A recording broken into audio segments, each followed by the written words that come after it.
ഇവിടെ പായൊക്കെ വിരിച്ചിരിക്കുന്നുണ്ട്. ആരാണെന്ന് നമുക്ക് അറിയേണ്ടതുണ്ട്. കയ്യിൽ ഒരു വാദ്യ ഉപകരണവും കൂടിയുണ്ട്. ആള് വളരെ സൈലന്റ് ആയിട്ടിരിക്കുകയാണ്. പക്ഷേ ആളത്ര അല്ലേ ചില്ലറക്കാരിയൊന്നുമല്ല. ഹൈസ്കൂൾ വിഭാഗത്തിലെ ഏക പെൺകുട്ടിയാണ് മൃദംഗം ഇനത്തിൽ അല്ലേ. എങ്ങനെയുണ്ട്? ഏത് ജില്ലയിൽ നിന്നാണ് വരുന്നത്? പത്തനംതിട്ട. ഏതാ സ്കൂള്? SNDPHS ഇടപ്പരിയാണ്. ഏക പെൺകുട്ടിയായിരുന്നല്ലോ, എങ്ങനെയുണ്ട് എക്സ്പീരിയൻസ്? നല്ല എക്സ്പീരിയൻസ് ആയിരുന്നു. അപ്പോൾ നമുക്ക് എന്തായാലും ആ ഒരു പെർഫോമൻസിലേക്ക് കൂടി കടക്കേണ്ടതുണ്ടല്ലേ. നമുക്ക് പെർഫോമൻസ് ആണ് മുഖ്യം. അതിലേക്ക് കടന്നതിന് ശേഷം നമുക്ക് കൂടുതൽ വിശേഷങ്ങളിലേക്ക്. ശരി.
ഒന്ന് എഴുന്നേക്കാവോ? അതായത് മൃദംഗ മത്സരം, ഇത്തരം ഉപകരണങ്ങൾ പിന്തുടരുന്ന പെൺകുട്ടികളുടെ എണ്ണം കുറവാണോ എന്ന ചോദ്യമാണ് ഈ കുട്ടി ഉയർത്തുന്നത്. അതായത് മോളുടെ പേരൊന്നുകൂടെ പറയൂ.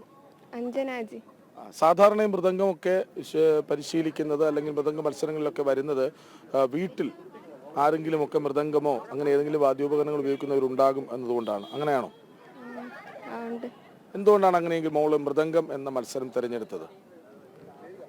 എന്റെ വല്യച്ഛൻ മൃദംഗം പഠിപ്പിക്കുന്നുണ്ട്.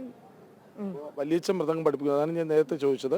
ആരെങ്കിലും ഒരാൾ വീട്ടിൽ കുടുംബത്തിൽ ഉണ്ടാകും. ഇത്തരം അങ്ങനെയുള്ളവരാണ് കൂടുതലായി ഈ വേദിയിലേക്ക് ഇതൊക്കെ തിരഞ്ഞെടുത്ത് വരുന്നത്. ഏതായാലും വളരെ സന്തോഷം. ഒരാൾ എങ്കിൽ ഒരാൾ അത് വലിയ കരുത്തോടെ മത്സരിച്ചു. എ ഗ്രേഡ് കിട്ടിയല്ലോ. എ ഗ്രേഡും കിട്ടി. അപ്പോ പെൺകുട്ടികൾ ഇത്തരം വേദികളിൽ സജീവമാകുന്ന ഒരു നല്ല സൂചനയാണ്.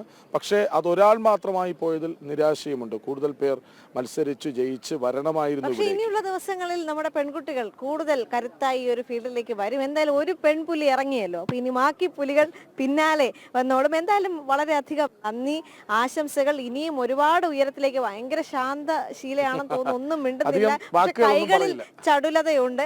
എന്തായാലും അത് മാത്രം മതി. എന്തായാലും ജീവിതത്തിൽ എല്ലാ വിജയവും ഉണ്ടാകട്ടെ. ഇനിയും ഒരുപാട് വേദികൾ കിട്ടട്ടെ കേട്ടോ.